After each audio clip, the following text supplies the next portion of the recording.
Good morning, this is Frank, and today I'll be reading to you from the July 2026 Sports Illustrated. This story is entitled Patriot Games. Pitching the bar, 9-pin bowling, toss-up, pitch and hustle. Sports in 1776 were an odd collection of endeavors, but thanks in no small part to a founding father with junk in his trunk, their influence can be found in what we play today. By Steve Rushin. George Washington had a big dumper. His heroic figure was only somewhat disfigured by a huge rump, in the words of novelist Gore Vidal, who saw in the founding father an athlete who even sat like an all-star catcher, easing himself into a clubhouse recliner. Slowly, carefully, painfully, Vidal wrote in his 1973 historical novel Burr, Washington arranged himself in a throne-like chair favoring one huge buttock. Like Mariners catcher Cal Big Dumper Raleigh, Washington was blessed with an oddly shaped body that made him the bane of his tailors. As his Pulitzer Prize-winning biographer Ron Chernow put it, to avoid a pain in the rear, Washington became one to the men who supplied him with trousers. These breeches must be roomy in the seat, he wrote to one tailor. That rear end was the seat of his power. To understand what athletic competition was like 250 years ago in 1776, you might start by examining George Washington's backside, as many historians have done. Like the best catchers and power pitchers, the commander-in-chief of the Continental Army leveraged his lower body to fire the muzzle-loading cannon of his right arm. Charles Willson Peale, the artist and Revolutionary War veteran, knew Washington's physique better than most.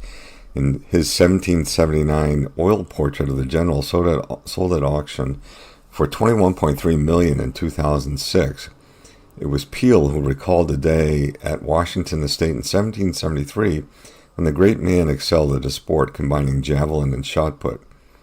One afternoon, several young gentlemen, visitors at Mount Vernon, and myself were engaged in pitching the bar, one of the athletic sports common in those days, when suddenly Washington appeared among us, Peale recounted.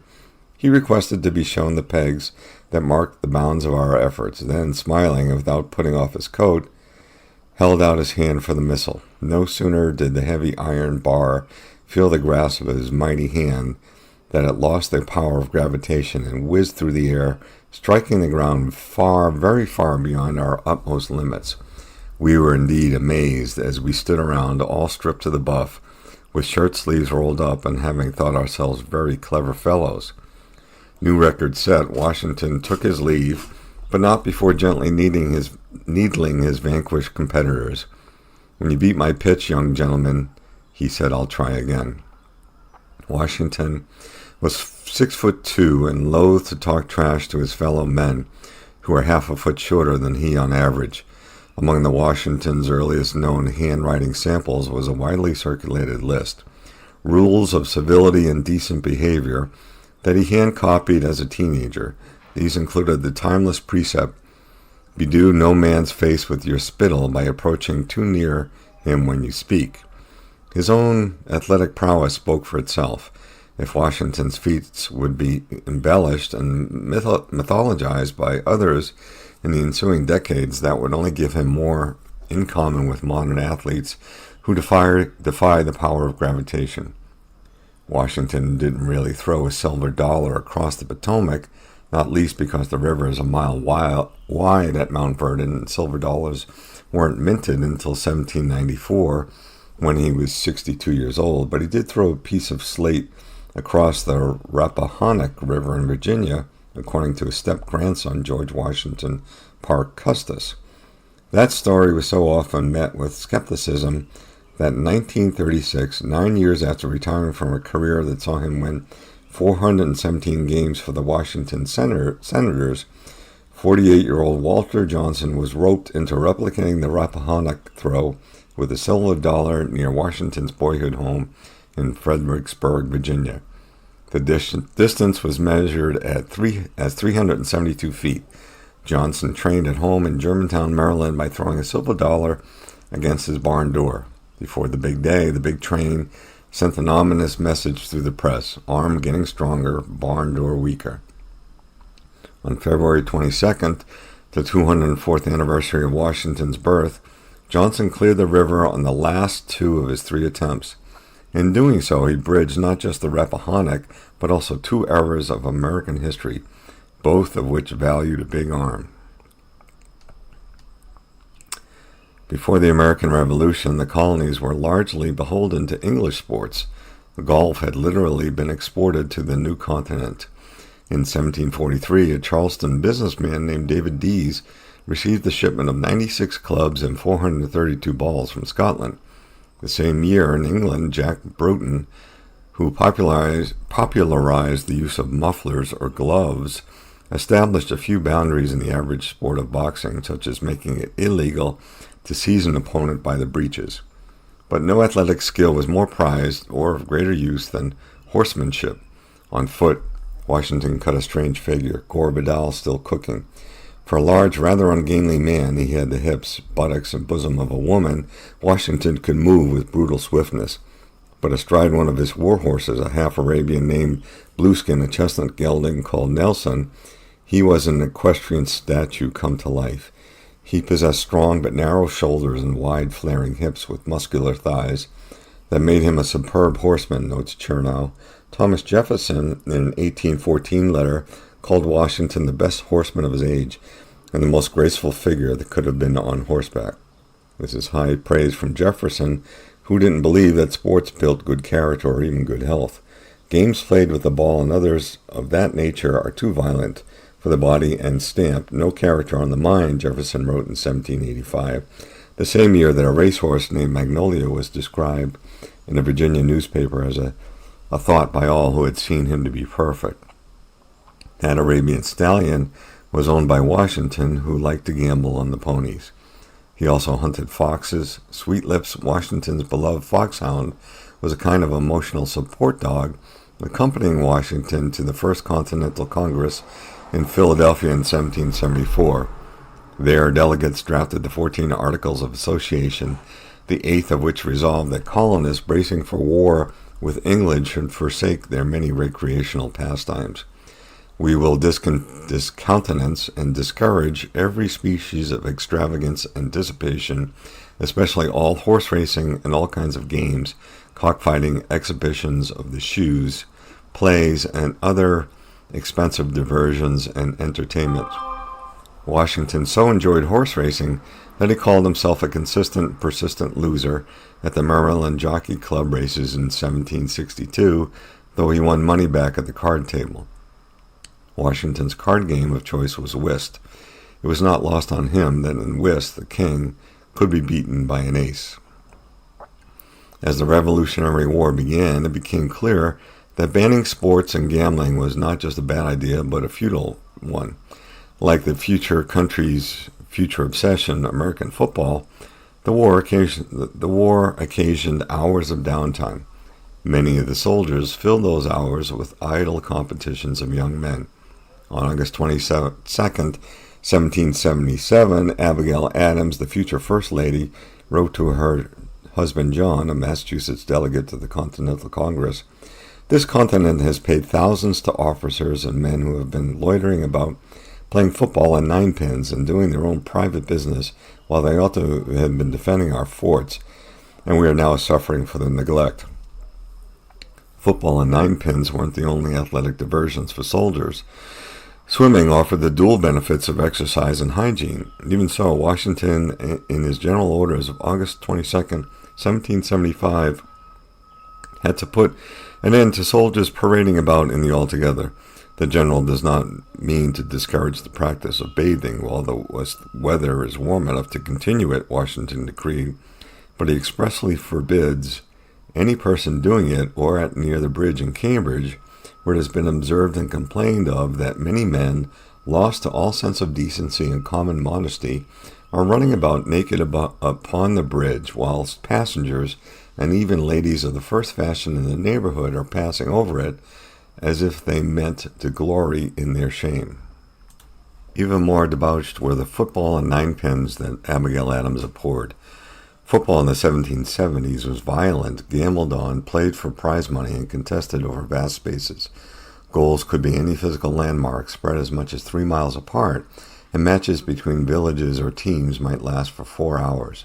The ball, or pig's bladder, could be kicked, thrown, carried, or conveyed across these acreages by just about any means. Writing for the British newspaper Archive, Rose Staveley Wadham turned up a November 1771 account in the Derby Mercury between two villages in Yorkshire, England, with the winning team getting 40 guineas. After they had played for a full 2 hours, in which time there were a great many smart falls and ill bruises given on both sides, the gentlemen of Charleston got the first goal. On beginning a second time, two of the gentlemen of opposite parties met together at the ball with such violence that one of them had his leg broke and the other his shoulder dislocated. When a throng bum rushed the competitors, the match was abruptly abandoned. There was some damage sustained by the rudeness of the mob, noted the Mercury correspondent. A fine boy about 8 years of age was thrown down among them and unfortunately trod to death. The English brought football across the Atlantic.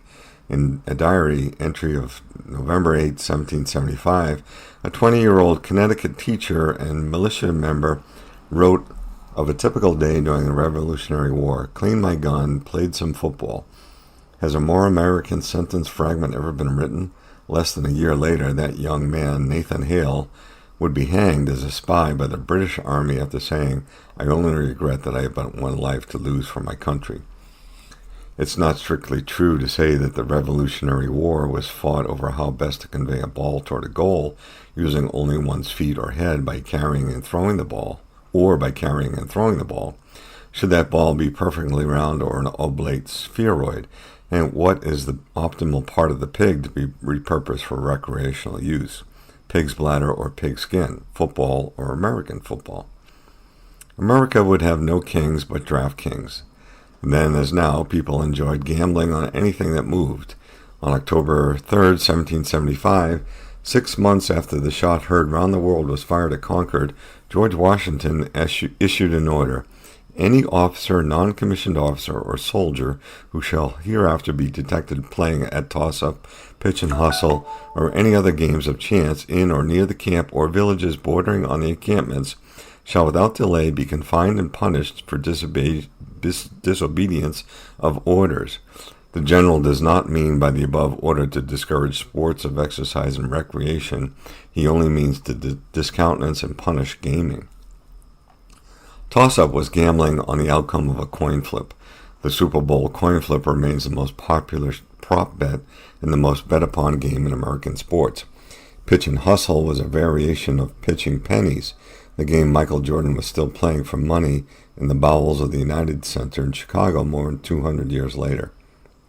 No sport was more popular in the burgeoning nation than bowling. Lawn bowling was for the upper classes. The Bowling Green in Lower Manhattan, which exists to this day as Bowling Green, featured a statue of the King George III that was knocked from its plinth on July 9, 1776, and possibly melted down for ammunition used by Continental Army soldiers. Nine pins was for the masses, and like every other sport, served as a locus of gambling and drinking. Rip Van Winkle is the story of a henpecked husband living in New York State before the Revolutionary War. He helps carry a keg to a spot in the Catskills where men are playing ninepins. What follows is a masculine idyll out of the honeymooners, beers, bowling, and a break from the missus. Rip gets hammered and falls asleep for 20 years. When he wakes, Rip notices the flag fluttering in front of the Union Hotel bears a singular assemblage of stars and stripes. All this was strange and incomprehensible. The portrait of King George III on the hotel sign was singularly metamorphosed. The red coat was changed to one of blue and buff. A sword was held in the hand instead of a scepter. The head was decorated with a cocked hat, and underneath was painted in large characters, General Washington. Washington Irving was born in 1783, a name for the general who would step down as commander-in-chief of the Continental Army at the end of that year and retire to Mount Vernon. In Rip Van Winkle, Irving created a man joyously reborn into a new nation of infinite possibility. Rip was suddenly a free man, liberated less from an oppressive monarchy than from his own wife, who had died during his slumber. He had got his neck out of the yoke of matrimony, writes Irving, and could go in and whenever he pleased without dreading the tyranny of Dame Van Winkle. The final lines of Rip Van Winkle are a testament to the retrograde consolations of boozing, snoozing, and bros being bros on bowling night. Even to this day, they never heard a thunderstorm of a summer afternoon about the Catskill, but they say Hendrick Hudson and his crew are at their game of 9 pins, and it is common wish of all henpecked husbands in the neighborhood, when life hangs heavy on their hands and they might have a quieting draft out of Rip Van Winkle's flagon. 9-pin bowling was such a dissolute pastime, province of drinkers, gamblers, and other deadbeats, that the Connecticut state legislature would pass a law banning 9-pin alleys outright in 1841. Resourceful tavern owners skirted the law by adding a 10th pin, which, as legend has it, gave rise to the modern game of bowling. Charles Dickens, on a visit to New York in 1842, described a painted lamp that directs you to the bowling saloon, or 10-pin alley, 10 pins being a game of mingled chance and skill invented when the legislature passed an act forbidding 9 pins. Still, Washington Irving's most enduring contribution to American life lay not in 9 pins or Rip Van Winkle or the legendary New York City music venue Irving Plaza or Irving Place. Rather, it's in another one of his characters, Dietrich Knickerbocker, a fictional Dutchman who wrote a history of New York. Because of him, Knickerbocker became a nickname for any Manhattanite and for the kind of pants favored by golfers, and for New York Baseball Club, founded in 1845 by Alexander Cartwright. In 1946, when a former New York sports writer named Ned Irish found a professional basketball team in the city, he and his staff naturally called them the New York Knickerbockers, or Knicks. New York is also where George Washington, summoned out of retirement, was inaugurated as the new nation's first president in 1789. The capital city on the Potomac would be established a year later and named for America's first chief executive. But what to call that executive? Not president, surely, John Adams thought. The term was not worthy of the high office. After all, he argued, there are presidents of fire companies and cricket clubs. Sports was never far from the minds of the founding fathers. The laws of cricket were drafted in England in 1744. 10 years later, Benjamin Franklin brought a copy of them from London to the new continent, where sports would forever after flourish and athletes would be revered, and yet no public figure would ever reach the same historic heights of iconography as Washington. In the words of biographer Joseph Ellis, who notes that long before our modern superstars did it, the first president adopted the affectation of the elite athlete. He began to refer to himself in the third person. As Washington grew old and got rheumatism, his letters, Ellis notes, took on the poignant tone of a once great athlete past his prime. He reminisced about glory days with old teammates, writing to his fellow revolutionary, the Marquis de Lafayette. I called to mind the days of my youth and found that they had long since fled to return no more, and now I was descending the hill I had 52 years been climbing. Washington died on December 14, 1799, after which the Revolutionary War officer Henry Lighthorse Harry Lee famously eulogized him as first in war, first in peace, and first in the hearts of his countrymen. A century later, sports writer Charles Dryden would just as famously repurpose the phrase, calling the baseball senators in the city named for Washington first in war, first in peace, and last in the American League. In sports, as in life, Washington's name and image still echo everywhere. In the Washington Commanders, in the bridge that conveys cars to Yankee Stadium, and in the mascot races at Washington National Games, where mascot George Washington and mascot Thomas Jefferson compete against each other in the middle of the fourth inning, 81 dates a year.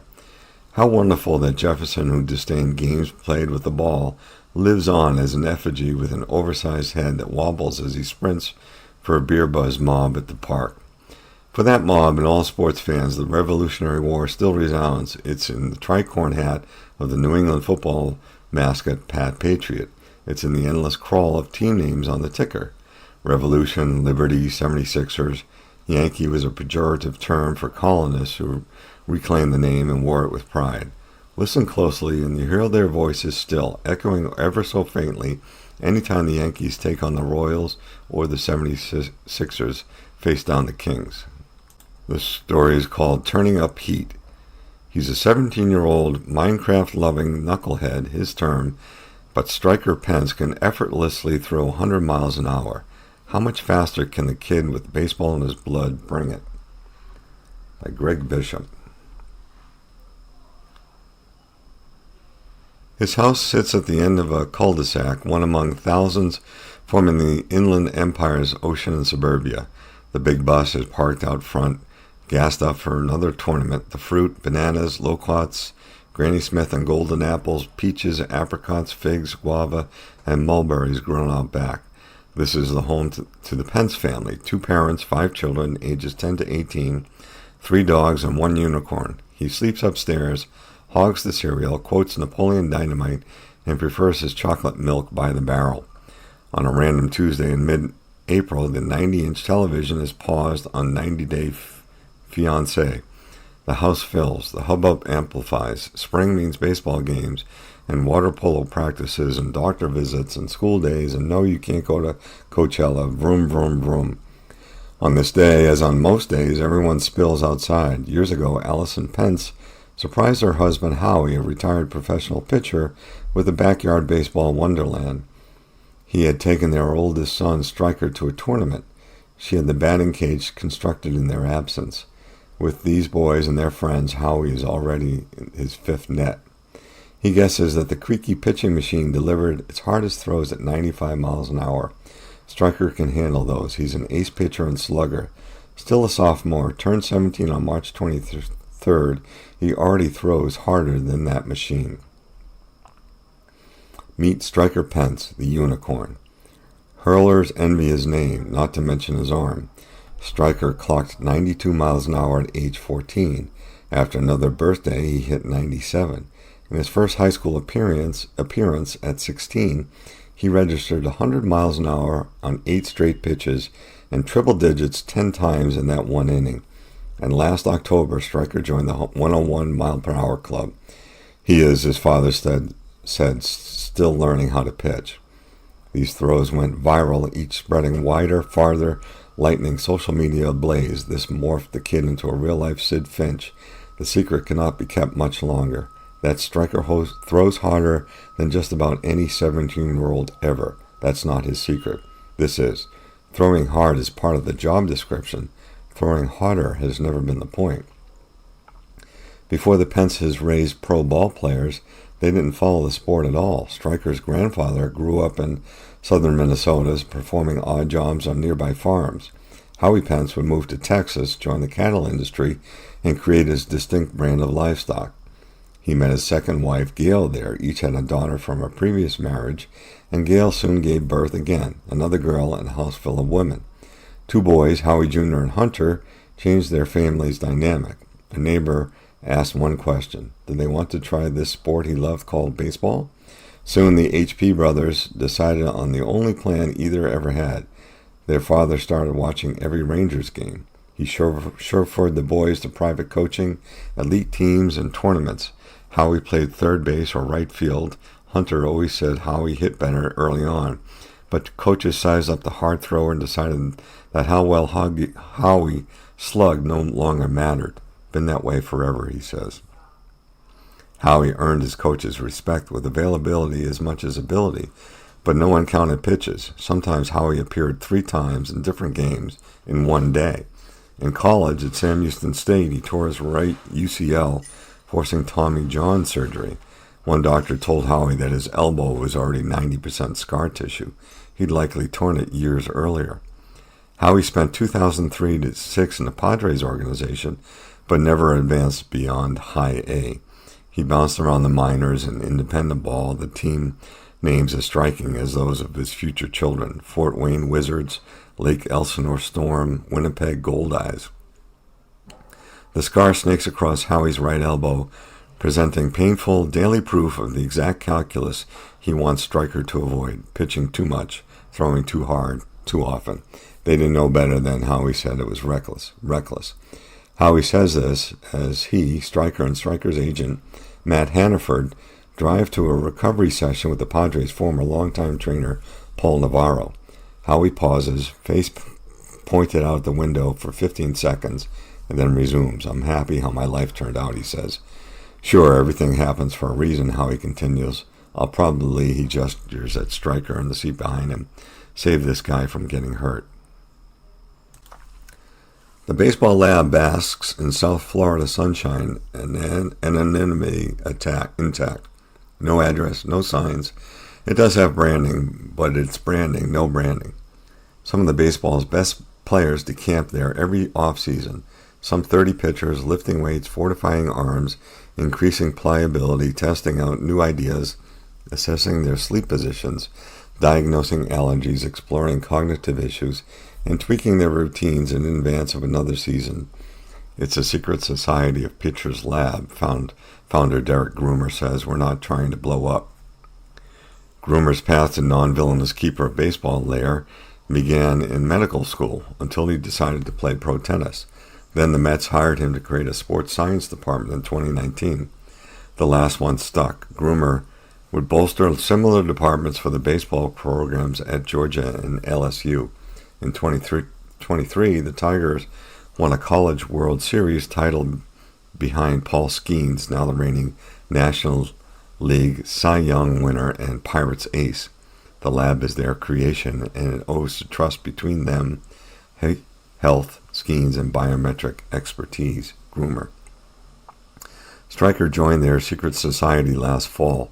He threw from atop a new force mound, which analyzes ground force in 3D. TrackMan measured velocity, spin rate, ball movement, and release metrics. "He's super raw," Groomer says. That's expected, but also in contrast with another assessment of Striker's mechanics overall. "Super efficient, super safe," Groomer says. Striker exhibited Major League Baseball level force outputs and timing without the harmful movements typical in young aces. "I don't know how you got it right at this age," Groomer told Striker, "but you've organized your body to throw hard." Asked how rare that is, Groomer pauses briefly, then says, "I haven't seen it before." He trains professionals with 4 or 5 years of experience who are just reaching the same level of mechanical efficiency. "We've worked on this for 3 years with one guy," he told Striker, "and the highest speed ever recorded. And yet, speak with baseball's developers, evaluators steeped in the modern pitching landscape, they've never seen an arm at 15 or 16 or 17 like Striker's. What's possible is staggering. Striker throws that hard without trying to throw that hard." Asked if he could one day surpass Chapman's mark, Groomer doesn't say yes, but he doesn't say no either. "I would very comfortably say it's possible," he says. The first time Howie asked about Allison, she pretended she didn't speak English. He played for Lake Elsinore, and she had no interest in dating a baseball player. That's where Tom Anderson enters the Unicorn's origin story. If you're old enough, you remember Tom from MySpace. Howie found Allison there. She soon made his top 8. And when Hunter would go on to win 2 World Series with the Giants, switched agents to Beverly Hills Sports Council, he flew Howie to Los Angeles for the signing, but only so Howie could ferry Allison to their first date. 9 months later, they were married.